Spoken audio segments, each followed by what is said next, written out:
Hello and welcome to PFF Fantasy Football Podcast. I'm your host, Ian Hartitz, and today we're recording this on March 30th. We're going through some NFL news. NFL free agency is all but wrapped up, but had several big trades come across last week. You know, I know it's March Madness because of that basketball tournament, whatever's going on there, but truly never a down day in the football world as well. So happy to be joined by Mr. Andrew Erickson. You can hear on this podcast more weeks than not. Find him on Twitter at Andrew Erickson _ Andrew, happy end of March. And I feel like it's been a more entertaining post free agency period than usual in NFL land. Yeah, we got tons of trades going on, big trades last week, shaking up the draft, because that's what it is now. It's draft season. As the calendar turns to April, it's all about diving into the rookies. It's going to be exciting this next month for sure. And make sure you check out our Friday editions of the podcast. Had a great one up with Austin Gale last week, going over some of the initial draft questions. We'll continue to get some of the brightest minds with the prospects on the pod as we get closer to the draft and get even closer to finally getting these rosters finalized. When we get to May, that's true fantasy football preview season. Right now, we're still in draft season, as Andrew said. So, Andrew, let's stick with the draft news that came first because quite a few fantasy relevant impacts, to go over because of these trades. First and foremost, the 49ers, even after trading up to get the number 3 overall pick, reports indicate that Jimmy Garoppolo will still be their starter. Andrew, do you buy this, that Jimmy Garoppolo, let's say assuming health, starts over half of the games for the 49ers in 2021? Over half the games. That's such a good line because it's tough to figure out exactly what the 49ers are going to do here. I would guess that they're fine with Jimmy Garoppolo if he's healthy, because when Jimmy Garoppolo has been healthy, he has played effective and he's been a good quarterback for them. They've won games, but part of the problem with Jimmy Garoppolo is the fact that he isn't healthy often. Look at the last 4 seasons with the 49ers games. He started 5 games, 3 games, 16. They went to the Super Bowl, and then 6 games last year.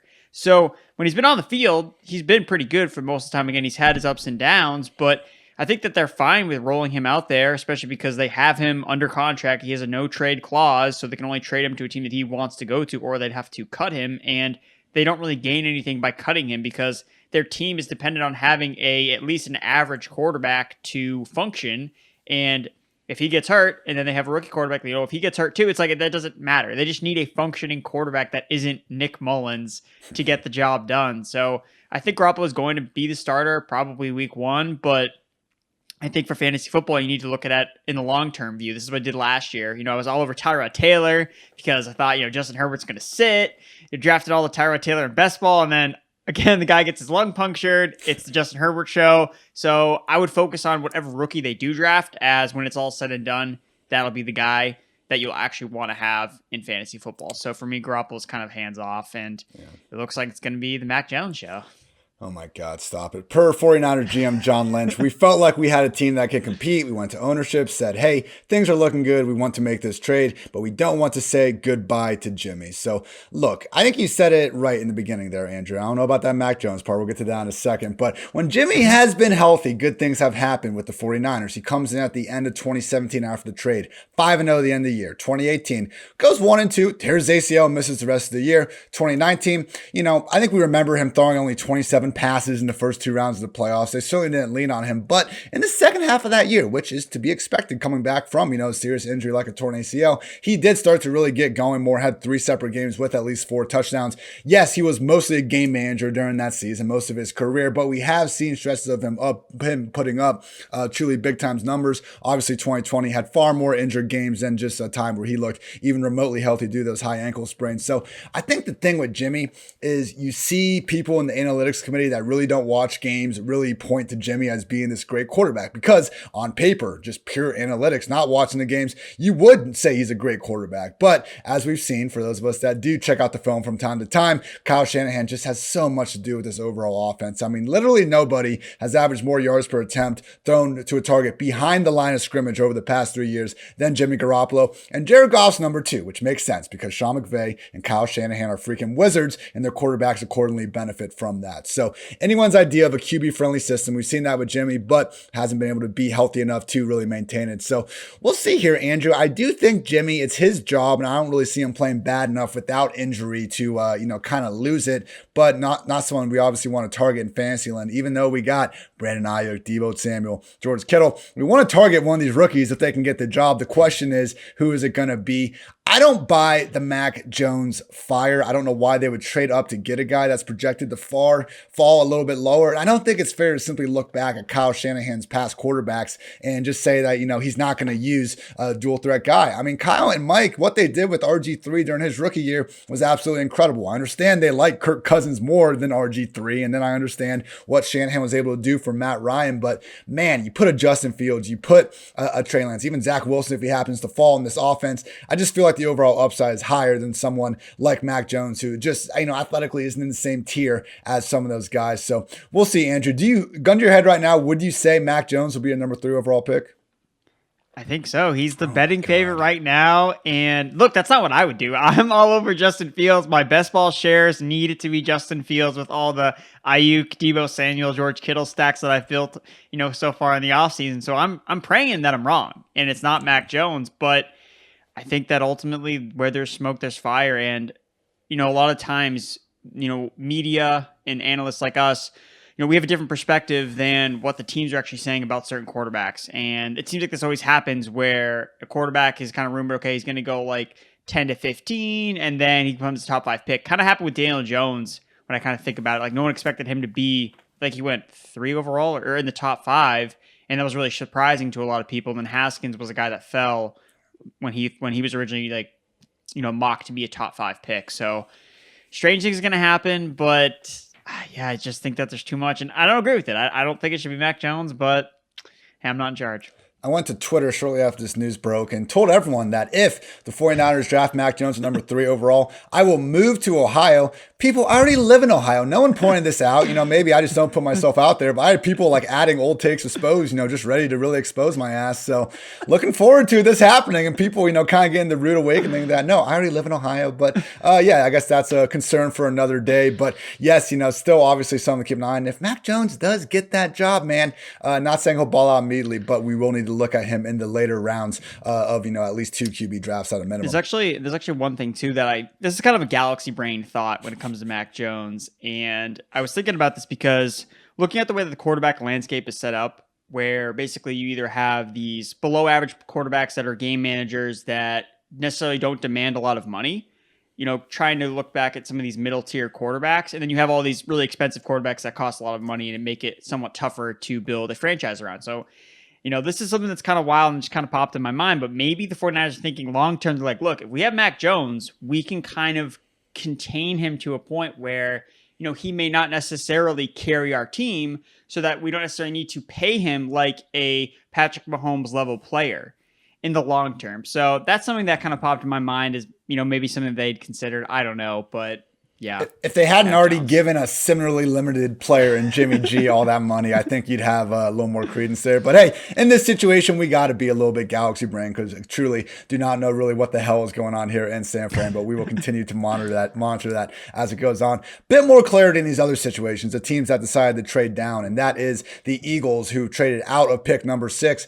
And it wasn't a spot where we necessarily expected them to take a quarterback, but if someone like Fields fell down to that spot, we were seeing that on some mocks around the industry. So for now, Jalen Hurts certainly looking like the man in Philly. Andrew, so I guess my beef with this whole Jalen Hurts situation, yes, he's a great fantasy quarterback. He runs the ball. We all understand this in the year 2021 that rushing quarterbacks are good for fantasy. Like it's not a crazy concept, but it's almost like people are trying to just act like no one else knows this. And I'm seeing Jalen Hurts as, the prime late round QB. He is already the QB9 in average draft position on Underdog. Like, I feel like Hurts is almost like rookie year Kyler Murray. Everyone is, just jerking off this dude from a fantasy perspective when he's already being reflected that high, he's like the sleeper that everyone says is a sleeper that isn't a sleeper. I mean, are you with me here, Andrew? Top 10 quarterback, that's fine, but he's already being priced as a top 10 quarterback.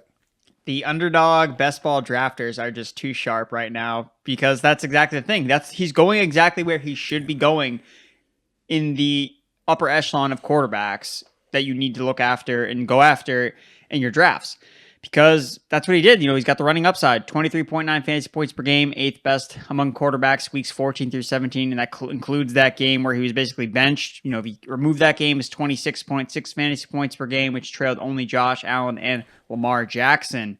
Again, he's playing with house money. That's kind of what the Eagles are in this point. The way that I look at it with the trade that they made, they're like, hey, Hurts, you're the guy. If you can play well enough to keep your job and not let us draft another quarterback next year, then it's your job. Because now they have more first-round picks next year, so if they need to address the quarterback position, they can in next year's draft. Again, someone always comes out of the woodwork, every single season. This year it was Zach Wilson. The year before it was Joe Burrow. So, again, the quarterback class doesn't look sexy right now in 2022, but I guarantee someone is going to come out and here's the number 1 overall pick, X player here. So the Eagles are going to have their options to look at quarterback next year, but in the meantime, give Hurts a chance. Took him in the second round. He flashed. He gave the team life last year when Carson Wentz was basically doing the complete opposite of that. So I think that he's being criticized too harshly for his passing numbers last year. Again, he was basically always throwing the ball downfield or trying to run for his life behind literally one of the worst offensive lines, just a very poor supporting cast. So, and it's not like he has a lot to work with still. The receiving course isn't great.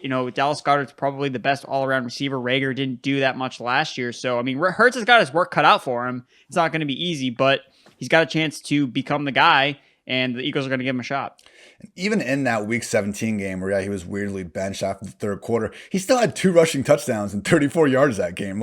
He got benched before the fourth quarter. If that happens, you're assuming you're getting 5 points out of your quarterback, and he still somehow finished that week as the QB 19, I believe. So, yeah, I think you're spot on. He's being priced as he should be priced. And, yeah, the passing concerns, he can at least put up numbers, even if he's not going to be, some guy that's, Peyton Manning-esque from the pocket. The same thing with Lamar Jackson. I'm not saying these type of, dual threat quarterbacks need to be, compared to Matthew Stafford and other just great passers from the pocket. They don't have to be. Lamar Jackson has thrown 62 touchdowns over the past 2 years. Jalen Hurts threw for over 300 yards in 2 of his 4 starts. I know it's not as pretty over 300 yards as we'll see elsewhere around the league, but we don't really care in Fantasyland. The fact Hurts is at least capable of moving the offense down the field through the air when they get down separates him from someone like Tyrod Taylor. So floor is super high for Hurts. And again, this just kind of solidifies things. So, for those of you waiting until after the draft to get out there in the best ball streets, don't be shocked when you see Hurts falling off the board in the top 10. Again, he is this, quote unquote sleeper that truly nobody is sleeping on at the moment.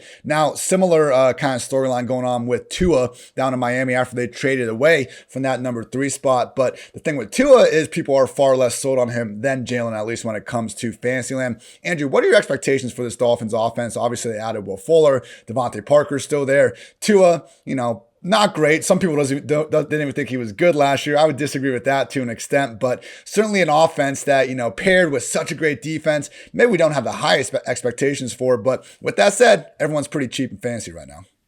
I think Tua is actually the late round quarterback, or one of the late round quarterbacks that you can actually get later in your drafts, because it's all looking up for him. Everything is going to be better for him next season, and all he has to do is, again, deliver on the improved weapons. Now he has Will Fuller. We saw with Will Fuller what he did with Deshaun Watson. Deshaun Watson averaged almost 3 more fantasy points per game with Will Fuller in the lineup. Again, Watson's a good quarterback, but at the same time, adding in a weapon like Fuller makes the quarterback more efficient with him running the offense. Last year, he was playing with backup wide receivers. He was playing with Lynn Bowden Jr.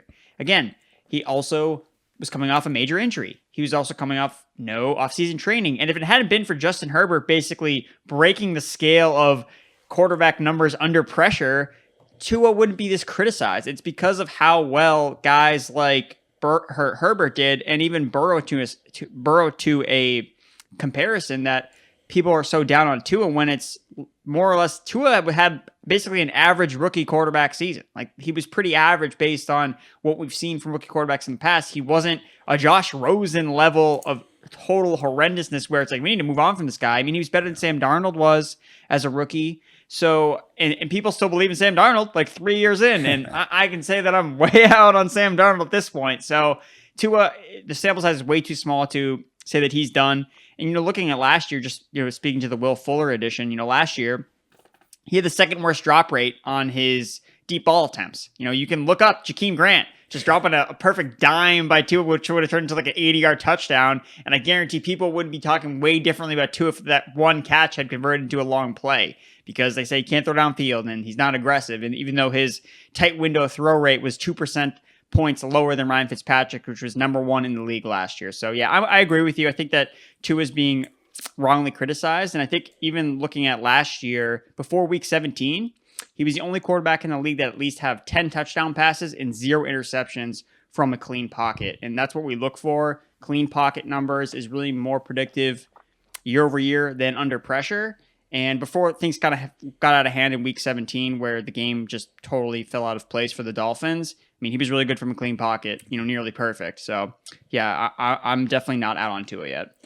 Me neither, Andrew. Yeah, that freaking dime of a bomb downfield Jakeem Grant dropped. And then the next week he played the Chiefs, man. And there was another 3 or 4 drops that game just where he made, a really great throw with the ball, perfect placement, and the guys just couldn't come down with it for him. So, injured version of Devontae Parker all season long. Preston Williams was hardly out there when Tua was game. I mean, Jakeem Grant, Mac Hollins, like Mike Gesicki. I like Gesicki, but there just wasn't, too many examples out there of Tua just completely airmailing these wide open receivers. We saw some stinkers the first game against the Rams, the Broncos, and the Bills at the end of the season. Even that Raiders game wasn't pretty, but you brought up Herbert and Burrow kind of being guys that took away from Tua, which I agree with. Even Ryan Fitzpatrick is in that same boat. Ryan Fitzpatrick was by all accounts an above average quarterback last year. Tua was not. He's a rookie coming off, one of the worst hip injuries that we've ever seen. So yeah, Tua is someone that I am not done with by a long shot. And if you want to go to pff.com, I had an article go up today, recording this on a Wednesday, about bargain shopping for underdog best ball stacks. And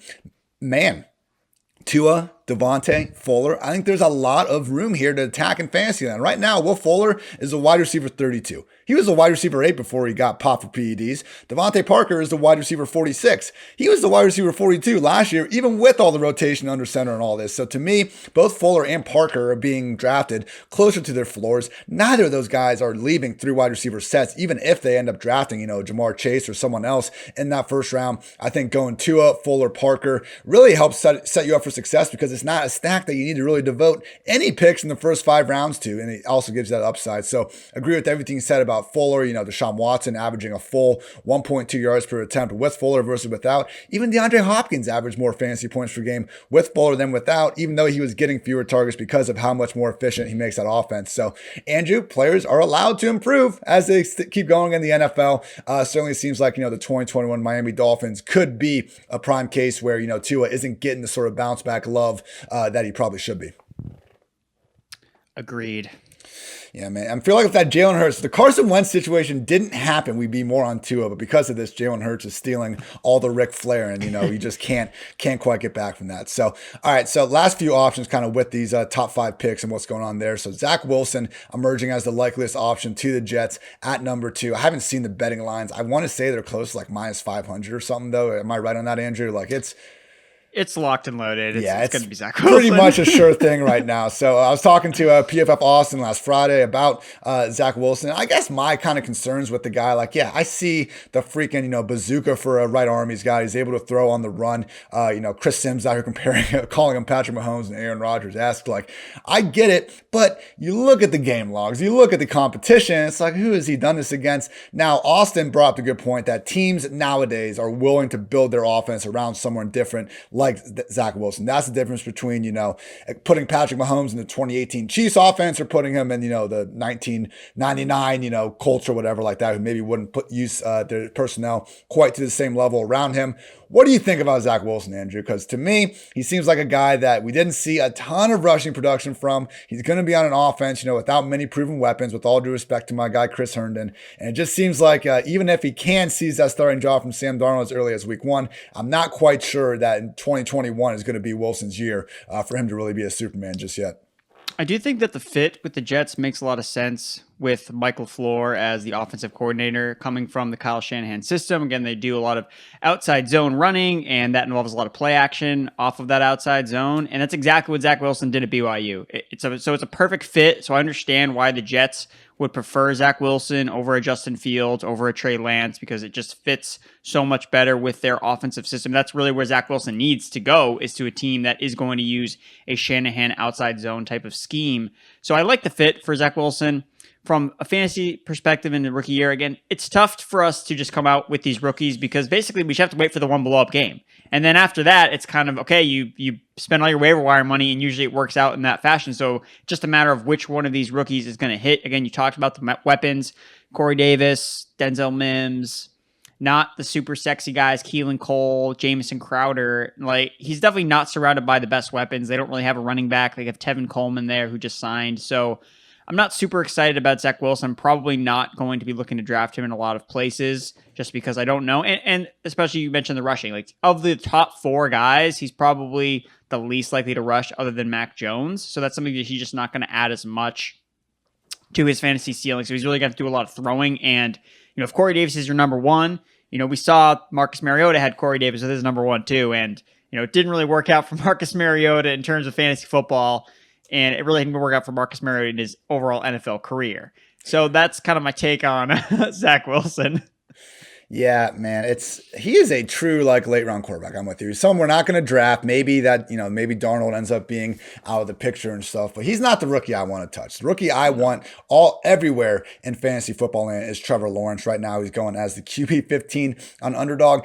I still think it's a spot a few too low, Andrew. Look, I had someone come out last week. I said Chris Carson is an RB1 Fantasyland. And I do think Chris Carson is an RB1 Fantasyland. I would rank him 12th right now ahead of 2021. But the person brought up a good point. Like, Ian must play in a 30-team league because he's got all these RB1s around. But that's fine. Hold me accountable. I don't want to be naming, 20 guys out here QB1s or RB1s. So I just want to be definitive with this. Trevor Lawrence, to me, is a top 12 fantasy quarterback ahead of next year. He checks all the boxes from what we've seen from past successful rookie QBs in Fantasyland. Specifically, we've had Cam Newton, Kyler Murray, Dak Prescott, RG3, Russell Wilson, Andrew Luck, and most recently Justin Herbert function as top 12 fantasy signal callers in their first year since 2010. Herbert was the only guy that didn't average at least 25 rushing yards per game and also didn't start in week 1. As we saw, Herbert, far more athletic, far better of a runner than what he demonstrated at Oregon, started in week 2 instead of week 1. So Trevor Lawrence averaged 24 rushing yards per game on the ground during his 3 years at Clemson. He has a terrible defense in Jacksonville that should give him more than enough opportunities to work in comeback mode. And he enters an offense with DJ Chark, Laviska Shenault, probably another high round receiver to hopefully get things going. So to me, Lawrence fits, the archetype that we've seen year after year of a successful rookie quarterback. And he, not Jalen Hurts, is the prime late round option at this point in time. So if you want to go really late in Superflex 2 QB leagues, I know what you're saying, with Tua, Andrew, he certainly is even later than Trevor. I put Fitzpatrick in there and I put the Saints quarterbacks as well. But right now, man, give me Trevor Lawrence as a legit QB1 in pretty much fantasy football leagues of all shapes and sizes. Trevor Lawrence reminds me a lot of Joe Burrow in terms of just the way that they're being viewed, entering the league again, offering some sneaky upside as a rusher. No one was saying that Joe Burrow was going to, come out and run all over defenses, but he has a rushing element to his game similar to Trevor Lawrence, where I think if you look at him just initially, you wouldn't think, he's probably not a rushing quarterback, but no, he is. He can run a lot, and he's really effective when he's been a rusher. In 2019, he's PFF's 4th highest graded rushing quarterback, 682 yards, 7.8 yards per carry, and he scored 9 rushing touchdowns. So I guess I'll pose the question to you, Ian. So would you rather have Trevor Lawrence or Joe Burrow for 2021? Ooh, it's right there. I would go. Where do I have him ranked? Where do I have him ranked? Pull up the ranks. No, it's close, man, because it's really close. They are viewed pretty similar to me. What their strengths and weaknesses are, except the only difference is Burrow's going into year 2. And he's also coming off an injury. So those are kind of 2 things you have to weigh. I have Burrow QB 10, Ryan Tannehill QB 11, Trevor Lawrence QB 12. So they're both QB 1s. Andrew, how about that? All right. Perfect answer. Yeah, no, Burrow, I just think right there the volume's too much for him. We've just seen it at the NFL level more than Lawrence. But both guys I'm very excited to watch throw that rock around here in 2021. We're going to take a quick break to pay some bills. 68 teams started the NCAA tournament. Only the best have survived. I was watching that Alabama game on Sunday. Last leg of a parlay. I needed Bama to win to cash in a nice little chunk of change. I was losing it when they pushed it to overtime. Unfortunately, when you hit like 11 of 25 free throws or whatever the hell they were doing out there. The victory did not come. But DraftKings Sportsbook, America's top-rated sportsbook app, is putting new customers in the center of the action. Bet $1 on any tournament game, and if your team wins, you win $100. It's that simple. Don't worry if college basketball isn't for you. DraftKings Sportsbook offers daily odd boosts on pro basketball, hockey, golf, and so much more. So download the top-rated DraftKings Sportsbook app now. Use promo code PFF when you sign up to turn $1 into $100. If the college basketball team of your choosing pulls off the win, that's code PFF. Turn $1 into $100 for a limited time only at DraftKings Sportsbook. Must be 21 or older. New Jersey, Indiana, or Pennsylvania only. New customers only. Restrictions apply. See DraftKings.com/sportsbook for details. If you have a gambling problem, call 1-800-GAMBLER or in Indiana, 1-800-9-WITH-IT. And a few other notes to go over in free agency land. First off, Leonard Fournette is back with the Buccaneers. Lombardi Lenny. Per Bruce Arians, though, quote, it's a new football team. Last year's team won the Super Bowl. This year's team hasn't done shit. Bruce Arians is not giving any tips with the backfield. I'm surprised he hasn't come out and said both Fournette and Ronald Jones will be getting 25 touches per game this year. We'll see what his ridiculous projection is here soon enough, I'm sure. But right now, Andrew, do you see either Fournette or Rojo being someone you're going to have inside the top 24 backs in any form of fantasy?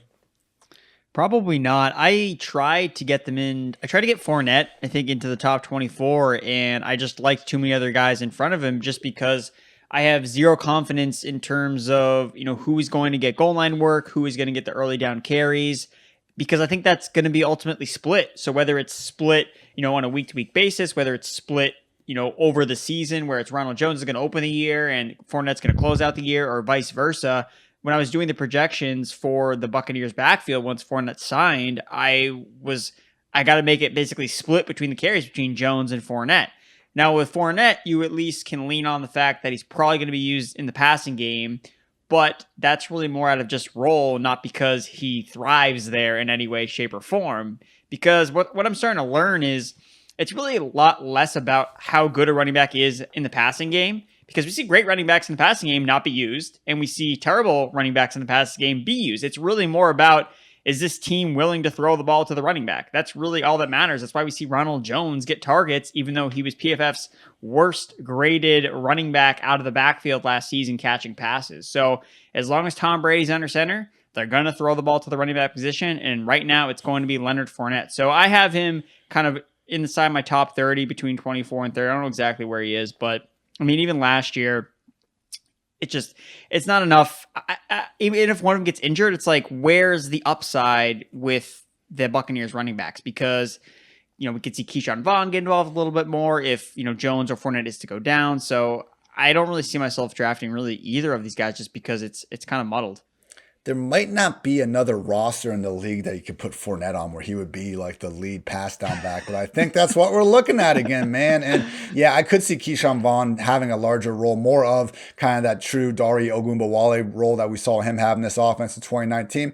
Look, whether or not you like Keyshawn Vaughn, they liked him enough to draft him 76th overall in 2020. He was actually getting some run in the playoffs before he lost that fumble in the first round against Washington. He was never heard from again, at least in that run. So certainly wouldn't be surprised to see him get more involved. There were rumors. Andrew was dying for the Buccaneers to sign James White. That didn't come to fruition, but honestly wouldn't be surprising to see them go ahead and draft another back. Probably not in the top 3 rounds, but clearly something around there to try to fill out that need for a pass down guy. So yeah, Lenny, Rojo, if their ADPs fall a little bit more and we're going to see them, in that 0 RB range, that is fine. If one of them does go down, then we're at least looking at, 15 plus touches per game in a high scoring offense. Until then, though, probably guys I'm going to be straying away from if they're being priced as true RB2s, which I do not think they will be in 2021. Andrew, more running back news. The Bills signed Matt Breida, truly one of the fastest guys in the NFL, not going by 40 times, but, you check out that next gen stats, top speed with the ball in your hands.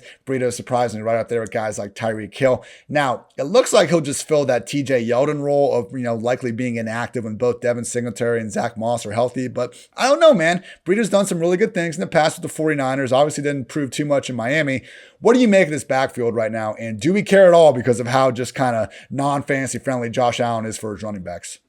It's becoming a point where, because everybody's out on the Bills running backs, that I kind of want to get in on it, because they can't be necessarily as bad as they were last year. I don't know if it's possible for them to be as bad as they were last year. You look at Devin Singletary specifically, he scored the least amount of fantasy points among all running backs. 8% of his fantasy points came from touchdowns. So we know touchdowns are relatively fluky year over year. And we've also talked about on the show how Josh Allen's probably going to experience some type of regression. But that doesn't necessarily mean, okay, the Bills' offense is just overall worse and those touchdowns just disappear. That's something I learned about the Aaron Rodgers thing, where we all knew Aaron Jones was going to experience touchdown regression. The only problem was I forgot to give the touchdowns to Aaron Rodgers and not just kind of let them disappear altogether. So I think that they're being priced appropriately. I think Zach Moss is the first running back that's being drafted, because I think ultimately he has probably the highest chance of getting any type of touchdowns that Josh Allen doesn't score, because he's been used more near the goal line. But look, Devin Singletary, when he's had the chances to be the main guy, I mean, they've treated him he's seen a decent workload. He's in the 5 games last year that Zach Moss didn't play, we saw Devin Singletary have a 77% opportunity share. He was averaging over 15 touches per game, 75% snap share. So I don't think Devin Singletary is like a terrible running back. And right now you can get him, you could get him in the 15th, 16th round in best ball drafts. And if now that Matt Breida is signed, I could see that even falling to like even 17th or 18th round. And look, I don't want to come on. I know social media is going to do this to me. They're going to be like, Andrew's all in on Devin Singletary. That's not what I'm saying here. But the price right now, Too late. He's so dirt cheap. And since 2019, Devin Singletary ranks 5th in 15-plus yard rushes, 23, and he ranks 6th in missed tackle rate per attempt, 25%, since 2019. And this is a running back you can get in the 17th round. Like, he's not as bad as the perception is. It's really the touchdowns that he's just never been able to score, which is why his fantasy production has never been there. But touchdowns can be fluky. And I think, too, what we see from breakout running backs is that they emerge from these ambiguous backfields. And that's exactly what the Bills' backfield is. Like, we don't know what's going on, but we do know that the Bills' offense is probably going to be good. And good offenses usually are accompanied by running back production. So I don't think we can just bury the Bills running backs because they were just so bad last year. Things can change, and it's going to be a good offense. So, and they're free. So that's my spiel. Yeah, they're free, man. That's the thing. Like, yeah, go get these guys. And when you're going 0 RB and you're going wide receiver heavy early, like, that's fine. They're going 10 spots behind the Buccaneers backs. And we're looking at a situation that, okay, they're not going to really get the targets those guys will. But, I mean, you could argue Zach Moss is almost, a guy that should be ranked higher than Fournette or Ronald Jones. I probably wouldn't, but certainly with that, disparity between their average draft ranks, I think these guys make a lot of sense. I would say the Bills right now, just in the best ball drafts I've done, the Bills, the 49ers, and probably now as they continue to slide a little bit, these Buccaneers backs are going to be the prime guys we want to start scooping, while that wide receiver run is going. And hopefully we already have taken some, higher end wide receivers before that. So yeah, again, as we say almost every week, don't hate players, hate ADPs. And right now these Buffalo Bills running backs ADPs are finally in line with something we can get behind. So good stuff there. Bears signed running back Damien Williams. Not great, Andrew. Now, everyone and their mother has already gone on record saying that, Dave Montgomery is going to regress. He's not going to be nearly as good as he was in the back half of last year. This could be legit, like, really bad, though, because we knew Tevin Coleman was going to come back, make this a 2-back committee, not the full, Dave Montgomery show that we saw for the second half of last year. But you add Damien Williams to it, man. He's got the proven 3-down skill set. His last game, he, in another year, if that Chiefs 49ers Super Bowl happened in 1980, Damien Williams probably wins Super Bowl MVP in that one. Like, he's probably too good to just sit on the bench and not get any sort of run. So now we might be looking at a legit 3 RB committee between Dame, Montgomery, and Tariq. Fully expect Dave Montgomery to get, the leading amount of touches, but certainly seems like more than ever, that projected touch count going to be closer to, 225, 250 than 300 plus we're hoping for. You touching anyone in this Bears backfield right now, Andrew? Because as much as everyone kind of hates, the idea of drafting Dave Montgomery, we still kind of see him sitting there in that RB2 range with guys like Chris Carson, Josh Jacobs, Kareem Hunt, that I would want all of them far ahead of him. I think with me and my general drafting strategies, I usually don't want to be drafting running backs anywhere near that range. You're talking about, except Chris Carson, he's probably the only one. I really think that he's a tier above a lot of those guys. Obviously, he's an RB1 for you, and I think that he's in that similar range for me as well. I think that I just really want to draft the wide receivers in that range.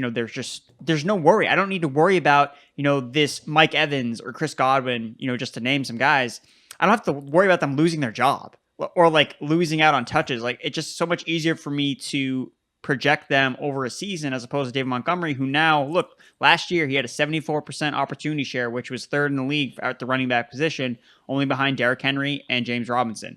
It's just not going to be that high again next year, similar to how James Robinson's touch share was so high. They added in another running back, and they added in a body that's not Dare Ogunbowale.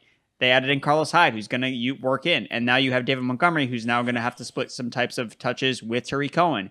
And now with Damien Williams. I mean, last year, we were trying to figure out who the backup was. I was like, is it Ryan Nall? Cordell Patterson got involved a little bit, your guy. Yep. But ultimately, they didn't really have any other running backs to use, so they were going to obviously go with David Montgomery. So it seems like really the only running backs that see these 75% opportunity shares, you just need to look at who the backups are. If the backups are absolute scrubs or, former XFL players or whatever, or if you're Derrick Henry's backup, like that seems like the only guys that are ever going to crest that, a 75% opportunity share is if you're just Derrick Henry or if you're just absolutely playing with no one else behind you. So the added competition is not good for Montgomery, who we know isn't the most efficient running back. So he really could use every single touch he could get. Yeah, speaking of Cordero, every day that goes by that Cordero and Duke Johnson remain free agents, just a little part of me dies. You think they hang out? They must hang out. I don't know. I don't know why Cordero can't get a job, man. You take the best kick returner in the league and, just give him like $5 million a year and he'll give you some touches as well.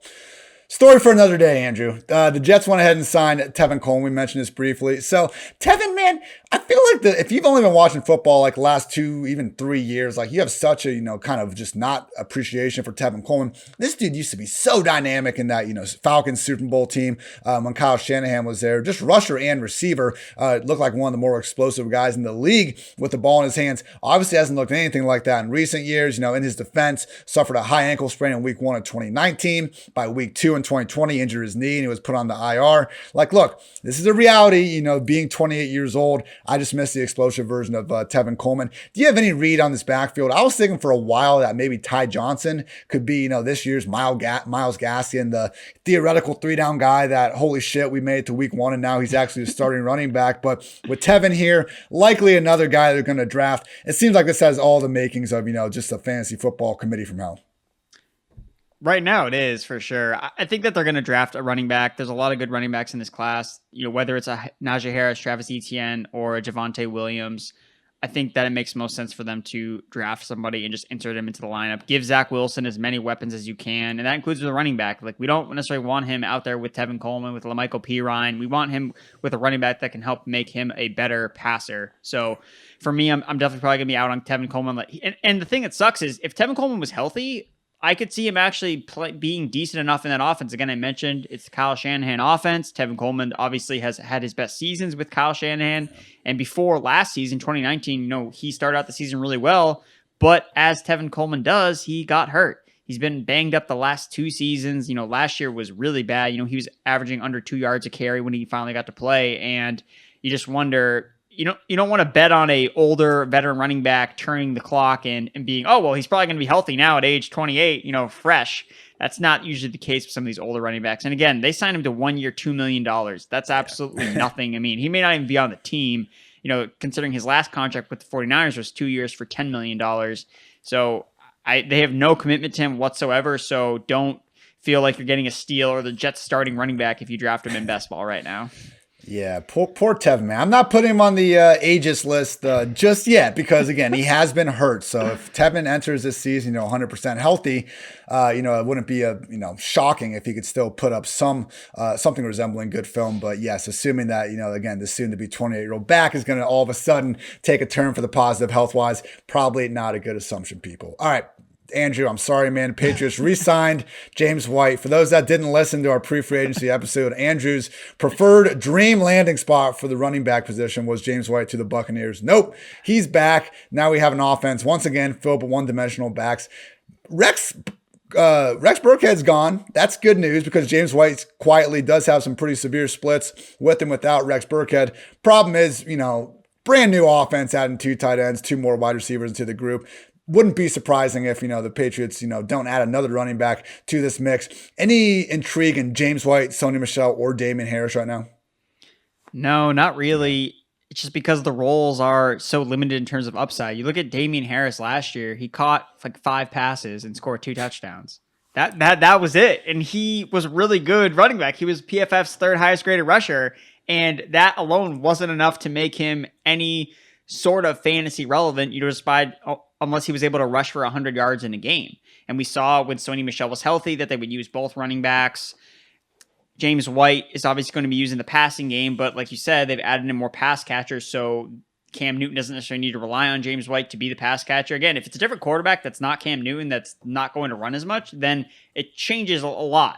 That can make a real difference. But right now, with the information we have, it's Cam Newton. It's a 3-headed monster. They're probably going to want to give touches to J.J. Taylor and some other running back to be mentioned. And you can't forget about Jacob Johnson, the fullback, who's going to be out there catching touchdowns too. So again, it's been the same thing with the Patriots running backs for a while. At one point, James White was reliable because he had Tom Brady, and he would have these occasional spike week, especially in games where the Patriots were like trailing by a ton of points.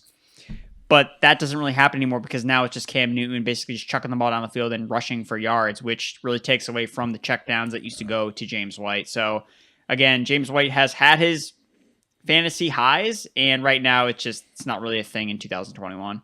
It's a run-first offense, with at least 3 running backs involved. And we got Cam Newton, who the only guys that had more rush attempts inside the 5-yard line last season than Cam Newton, Dalvin Cook, Ezekiel Elliott, Kenyon Drake. I mean, it's just not the situation. You want to target running backs, fantasy football. That's it. We're moving on. Kalen Ballage signed with the Steelers. Andrew, do we care? That's it. That's my question. Go. I think I care because it makes it. I think he might be the best running back on the team. Is he? I mean, Benny Snell is not good. Put that. I mean, they're both social media quote guy. I want to hear that. I want to see that on next Monday. They're both plotting running backs. Like, that's not a hot take, me saying that Snell and Ballage are both plotting running backs. McFarland is explosive, but he's not someone that they're necessarily going to use on early downs. I will say with Ballage is that fact that he was able to reclaim his career last year, or resurrect his career last year, running behind PFF's worst graded run blocking unit. The Steelers were the 31st, so he's going to be fit in comfortably with running behind the Steelers offensive line. And, he was RB15 over a 3-week span. I mean, that's not nothing. Benny Snell can't say that. I don't know if he's ever been a top 36 running back at any point in his career. So, I mean, if Ballage is going to be, I can't imagine he's going to be their starter, but right now, if you have to be like, hey, you got to pick a Steelers running back right now to be in fantasy, I'm probably going to take Kalen Ballage instead of Snell or McFarland. Oh, Wait, you're going to take Benny? No. You're going to take Benny Snell? No, I'm not taking any of them. Look at this. All right, that's fair. Look at the guys that we just talked about. But okay, I will give Kalen Ballage this. In 2019, we always say volume is the everything in fantasy football. Like, Ballage was the one exception to that rule because he averaged 1.8 yards per carry on just like one of the worst Dolphins teams that you will ever see. He's always had some issues with the drops and this and that as well. At least in 2020, he proved that this was seemingly Adam Gase's fault, and he was at least a solid running back on the Chargers. I mean, to some extent, he had those 3 games like you talked about. He's a 6'2", 230 guy with 4.4 jets. I mean, you see why multiple coaching staffs have given him a chance. I'm sure he looks fantastic with shorts on, but come on now. We've seen this 3 different teams. I do not expect him to go to Pittsburgh and earn anything resembling consistent carries. Pittsburgh, they need to add a higher end running back. They talked about doing it last year, a 32 for 32 series. I believe the bold call was Najee Harris, sooner rather than later to them. So, man, if there is one situation I want to get clear from this draft, it is right here in Pittsburgh because, Andrew, if we have to have this conversation more seriously this time next month, I'm going to be one sad man. That's enough running back news. We got 4 Well, actually, with the Kalen Ballage, so Kalen Ballage signed with the Steelers, so that means he's not coming back to LA. So is that a plus for Austin Eckler? I know last year we saw Eckler split goal line carries or it was Joshua Kelly and Kalen Ballage kind of split goal line carries. Do you think that this means Austin Eckler might get more Galen touches, or do you think that Joshua Kelly can become a thing again? He was kind of a thing at the beginning of the year, and then Kalen Ballage kind of beat him out. Is Joshua Kelly dead? Is he back? What are your thoughts on the Chargers now? Why do we always have these conversations? Why do we always have these conversations and not include Joshua Jackson? I mean, I feel like he is the number 2 Justin back there. Jackson. Justin Jackson. God, my bad. Justin Jackson. Yeah, I'm like, why are we not talking about this guy whose name I just immediately butchered? Justin Jackson, man, I feel like he's probably going to be a number 2. It'll be him and Kelly probably split up. No, Austin Eckler is someone that needs, another RB1. I'm keeping track. He's under 12, but no, truly, Eckler, with what he could do receiving wise, he's never going to have 300 carries. Like, he's not Christian McCaffrey, but he's like kind of the next closest thing that we could hope for. He still gets all those receptions that we really want in Fantasyland. So yeah, no, he's not going to get as many, goal line carries as we would like, but I think that's going to kind of be the case regardless of who is there. Shouldn't let that deter us from continuing to treat Eckler as anyone's idea of an upside RB1 in Fantasyland. Now some wide receiver news. Andrew, the Ravens signed Sammy Watkins, just both so Ravens and so Sammy Watkins at the same time. I think we were talking about the possibility of this happening last week. Well, it has come to fruition. So the Ravens have lost, 48 targets from Willie Snead, 11 from Dez Bryant. Not much really for Sammy to walk into in a run-first offense. I guess with Sammy now in the picture, do you want anybody involved in this Baltimore Ravens passing game? Mark Andrews and give me Duvernay or give me Death are my 2 guys. So the thing with Sammy Watkins is I was trying to make this move and see in a positive light. So, okay, why did the Ravens sign Sammy Watkins? Okay, Greg Roman's there. All right, cool. Sammy Watkins, first 1,000-yard season of his and only 1,000-yard season of his career with Roman as the OC in Buffalo in 2015. Finished 5th in yards per route run, super high average depth of target, actually second highest in the league, 90.3 PFF grade, top 5 from the outside. So he strictly played perimeter with the Buffalo Bills with Greg Roman for the most part, and that role has changed with his other teams that he's been on. He's actually played a lot more slot in the last 2 years with the Chiefs, kind of played the slot decent amount with the LA Rams as well. So that strictly, I would assume that he's probably going to move back out onto the outside, probably take over the Miles Boykin role, the very, esteemed and coveted role that a lot of team people want, the Miles Boykin role on the Baltimore Ravens. And look, guys, honestly, I can explain this on the podcast, but go to pff.com, check out the QB annual, look at Lamar Jackson's, basically his heat map of where he throws the ball, and it's not towards the outside. It's everything is to the middle of the field, and I do not anticipate Sammy Watkins being anywhere near the middle of the field. I don't want any part of Sammy Watkins in 2021, in 2022, in 2023, wherever team he's on. I just don't think that this is a good fit. I think that he's probably an upgrade from Miles Boykin, and maybe he can provide some more explosive plays from Lamar Jackson. So I guess for Lamar Jackson, I'd say maybe it's a small upgrade from Miles Boykin, who's just not nearly as polished as a wide receiver as Watkins is. But, it's not good. This also means that, Marquise Brown might see significantly less targets. So for me, I think it's just good for Duvernay. And I mentioned, obviously, give me Duvernay or give me Death because, no Willie Snead. That gives Duvernay the potential to actually become the starting slot wide receiver. And that means he could actually see the targets over the middle of the field, especially now that, they added Josh Oliver as another tight end. We don't know anything about him. But when this offense was cooking with the Ravens in 2019, Hayden Hurst was actually kind of involved. So if Duvernay can kind of carve out a role as a intermediate receiver, maybe he'll be a decent PPR. But right now, I only want Duvernay because he's free, and the other guys are going to cost something.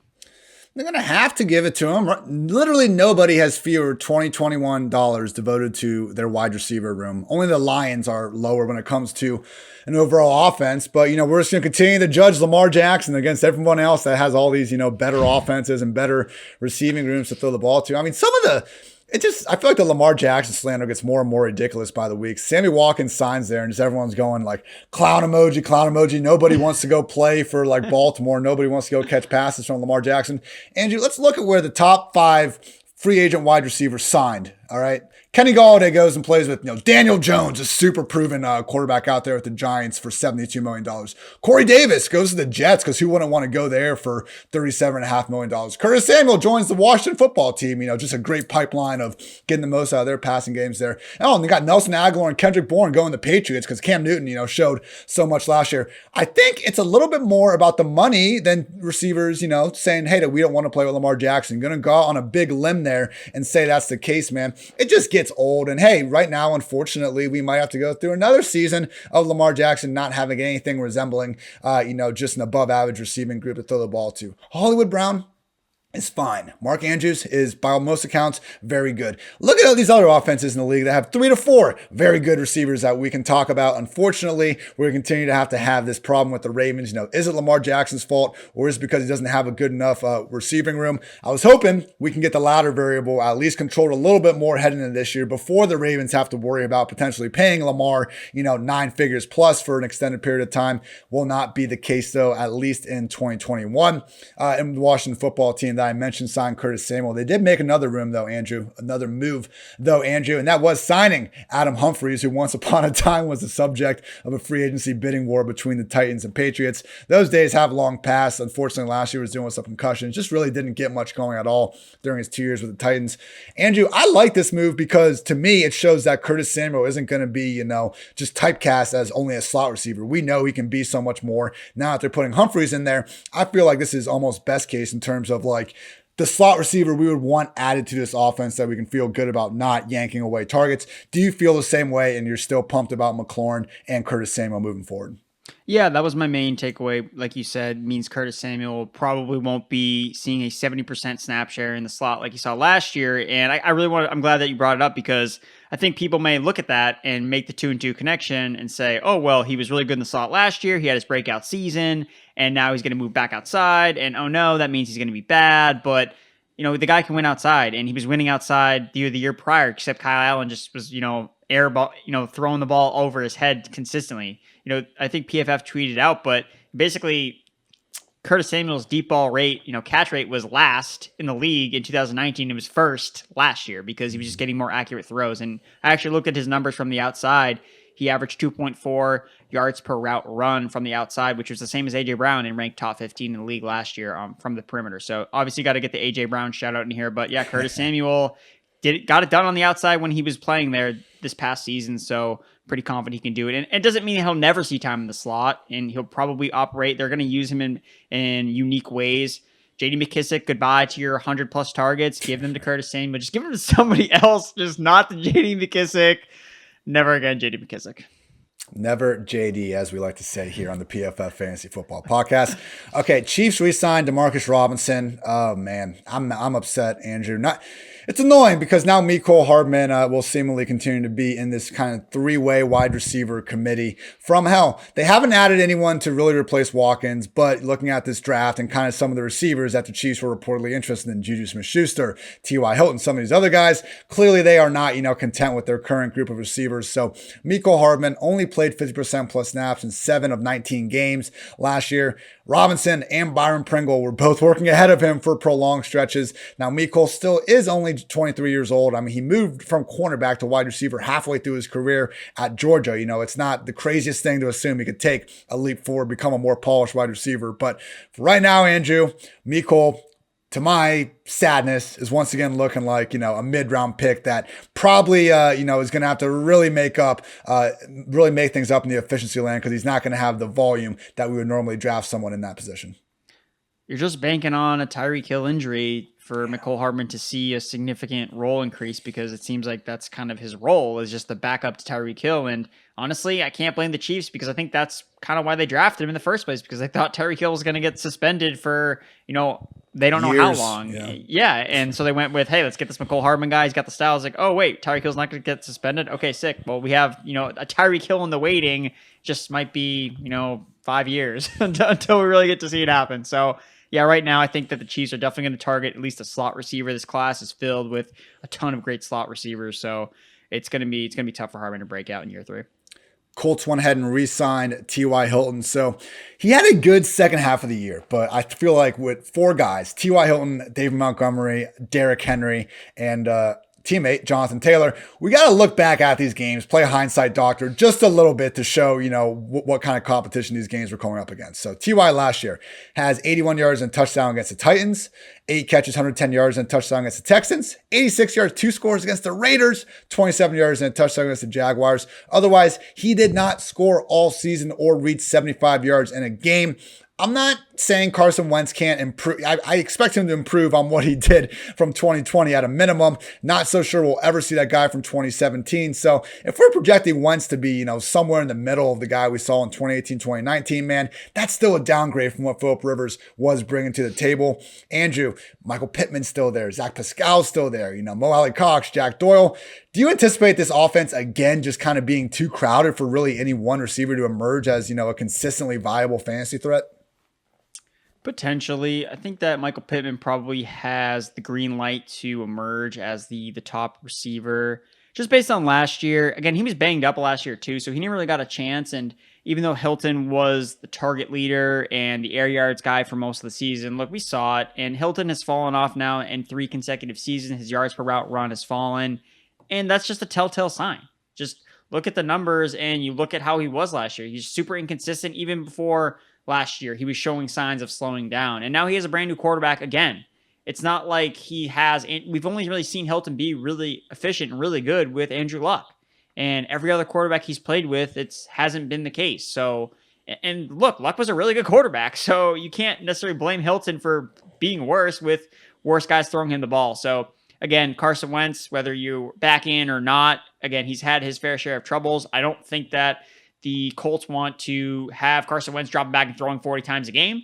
I just don't think that's ideal. I think they want to run the football. And if T.Y. Hilton is the perimeter receiver on a primarily run-heavy team, I don't really see the upside at all when you could just go with a guy like Pittman, who just has that young breakout potential, even like a Paris Campbell, who's flashed at times when he's played and has dealt with some weird injuries to start his career. I honestly think I'd rather have both of those guys instead of Hilton. Yeah, I'm with you on that, Colin. I wish Hilton had gotten, and Andrew, more specifically, I wish Andrew Luck had gotten, just a better overall offense. T.Y. Hilton in his prime was a legit number 1 wide receiver, but the fact that he could never be on an offense that had, more around him. And we had like end of career Reggie Wayne, post Texans Andre Johnson, Dante Moncrief was like a major thing for 2 years, when Hilton was there. Like, I feel like Hilton could have been like the best number 2 wide receiver in the league instead of, a pretty damn good wide receiver 1 for a few years. So yeah, in the year 2021, I am not buying 31-year-old T.Y. Hilton. I would not recommend you do so either. But if you are feeling crazy and you want to do it, maybe you're a T.Y. Hilton stan, unlike Andrew and I, you can go do so on Underdog Fantasy. If you like fantasy football and if you like playing fantasy for money, you need to check out Underdog Fantasy. Underdog's got everything, including season long and playoff best ball. Best ball is a season long game where you draft a team like you normally do, but that's it. There's no in-season roster management. Underdog automatically selects your best performers each week, saving you loads of time. Go to Underdog Fantasy and deposit $10 using promo code PFF and get a free PFF Edge annual subscription. That's promo code PFF. Draft now at Underdog Fantasy. And you can catch Andrew, myself, and I believe this week Kevin Cole over on a PFF StreamYard link, which we'll have sent out on Twitter. Wednesday night, we'll be going through an Underdog draft live. You can maybe join the room, draft with us, and just see for yourself. I mean, Andrew and I have been talking right now just throughout kind of the podcast, different strategy with best ball, but you'll see people get one of those top RBs, your Derrick Henry, Dalvin Cook. Hopefully you have a top 4 overall pick. Get your dope RB, then go heavy wide receiver. And I think you'll be pretty pleased what the running back picking looks like compared to wide receiver land, come round 7 or so, comparative if you would have done the opposite. So don't take my word for it. Come watch us over on Wednesday night on over PFF Twitter. Andrew, new segment to close things out here. I'm calling it Get It Off Your Chest. I like to stick to football pretty much all the time in this podcast because I don't really talk about much else, man. I like candles. I mean, it's just football. My life is football, and I'm happy. I'm happy about that, Andrew. But if there is something, maybe it is football, maybe it's not. Whatever. If you got something you want to get off your chest, the floor is yours, Andrew. Give me something you want to get off your chest in like 60 seconds. Man, I have a feeling about some of these players, Devontae Smith and Rondale Moore, and basically, BMI Twitter talking about Devontae Smith, his 170-pound weight. The guy just wins the Heisman Trophy, and yet people are going to, go down on him or just be disappointed in him because he's not weighing in, he's not doing these exercises. And it's like, guys, come on. Like, we knew he was skinny. Like, this isn't new information. I don't understand why we're all freaking out that he's not testing. It's like, guys do this all the time. Guys at Alabama don't test because they don't need to, because they went to Alabama. Like, that's the whole point. That's like what you get to do. That's the benefit of doing it. So just the overreactions to some of these guys. Again, he's a young player still. He's a little bit older. I shouldn't say he's a super young guy, but Devontae Smith, it'll be interesting to see how he kind of pans out at his smaller size. I'm not like super high on him, but I'm not just totally fading him because of, he's 170 pounds. Like, he can't be good. He sucks. Like, I don't think it's just that black and white. And then with Rondale Moore, look, man, 5'7", yeah, he's really short, but the dude can squat like 800 pounds. And that means he's a monster with the ball in his hands. Again, he's been hurt the last couple seasons, but I didn't move either of those guys, really, Devontae Smith or Rondale Moore, after some of their weight and size measurements came out. And I think that when you move guys too much because of pro day results, I think it's bad process. Again, I think that you should try to take everything into account that you can, but at the same time, don't freak out and, readjust everything because of this new number. Again, I was expecting Rondale Moore to be kind of short, but he could also jump really high. So it kind of makes up for it. So yeah, that's my thing with that. Just, the whole pro day reaction thing. It's fun. It's definitely fun to see the guys all run, sub 4.4s because everyone's doing pro days now, but let's keep it in perspective, people. Football is so different today than it was 10 years ago, and twice as different as it was 20 years ago, and it doesn't even resemble the sport that happened in the 90s. So when you're saying we haven't had these big or small wide receivers thrive, realize the physicality of the game has drastically gone down. It would certainly make sense if we start to see smaller, quicker wide receivers thrive in this, positionless, more spaced out NFL that we're starting to see more and more. Good stuff, Andrew. I got something a little less serious, man. I'm going to call Coach Boone from Remember the Titans, the fictional Coach Boone, a fraud. I think that he's right up there with Coach Eric Taylor as the worst fictionalized coaches that we still act like they're good because he's got the results, because he's got that 1971 state championship with TC Williams. But man, I went back, I watched the movie last night, I went through every freaking scene, and I just don't know why we praise this guy. He had a 6-play playbook, even though he gets a transfer quarterback like Savior, man, Sunshine. The guy ends up starting at South Carolina. The guy comes in halfway through camp, throws a 50-yard dart off Jerry. Like, that's the first impression from Coach Boone. What happens next? He's like, you can't make that 2-inch pitch, to the running back in my veer offense. So no, get off the field. Adjust your offense to the talents of your players. Like, we would freak out if this ever happened at any level of real life football, but because it's freaking Disney, we accept it. And we're like, oh, Rev, he's a good guy. Rev's a great guy. He can't throw a football like freaking Sunshine can, man. So Coach Boone, you have your veer offense. You're acting like, it's your scheme, your system. You need to do this. You're hurting yourself. You're hurting your team, and you're hurting your credibility with the players by benching the better guy in Sunshine behind Rev. So that really pissed me off. We also got the whole PD situation, the running back, y'all. Let's go through what Petey Jones did during his time. Remember the Titans. He comes out, he tells coach, football is fun, and he quickly gets that erased. Boone says, no, that's not fun. We see one practice where Petey fumbles the ball. It's an option pitch. He gets drilled right as the ball touches his hands, and he says, coach, the blocking was bad. The blocking was bad. One time they had to stay out till like midnight because the offensive linemen weren't blocking. Week 1 comes around. First series of the year. Petey has earned the starting running back job. He is out there. Misses a blocking assignment. Goes to the sideline. Boone brings up the fumble that happened weeks ago.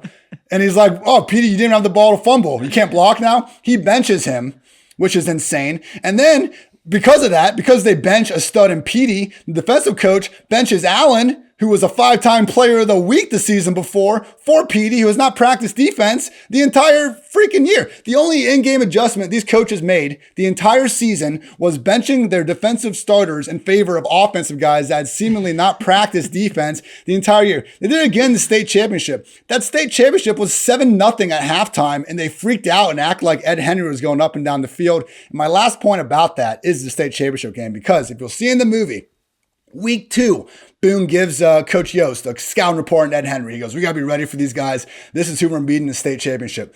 First play, they go into shotgun, and it's like freaking they had never seen anything resembling this before. The guys go, what? Who do they think they are, the New York Jets? Are we watching Monday Night Football out here? Bro, you've been scouting this team since week 2. I refuse to believe that this team was saving this brand new offense for the state finals and surprised you. You didn't do your scouting report, Coach Boone. You relied on your ancient system. You didn't change it for the players, and you got bailed out by a heroic blocking effort by Sunshine on the end of the freaking game where he, pancaked 3 dudes and his injured quarterback got into the end zone. Thank God Rev didn't get hit on that play, ruin his growth plates, and possibly, just hurt his career as a future preacher. So Coach Boone, congrats on the win. But like Paul George once said, that was a bad shot. I think you were a bad coach, and that's my opinion on the matter. So I'm glad I could waste everyone's time with that Remember the Titans spiel. That was beautiful. And you can check out my PFF film review on Remember the Titans out this Wednesday if you do like getting into this bogus nonsense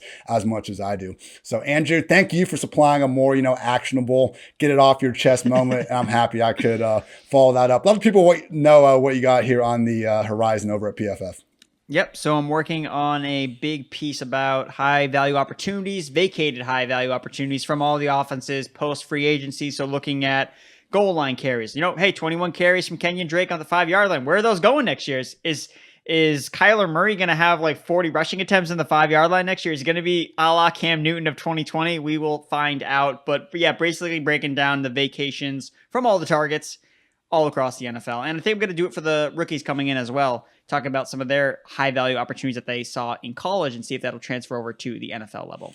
Great stuff, as always, from Andrew. Check him out on Twitter at Andrew Erickson _. That's going to do it, everybody. Thank you, as always, for tuning in to PFF Fantasy Football Podcast. Tune back in on Friday. Going to have Pat Carrain over from Established to Run Over, one of the better dynasty minds in the business, in my humble opinion. So keep an eye out for that. He's Andrew. I'm Ian. This has been the PFF Fantasy Football Podcast. And until next time, take care, everybody.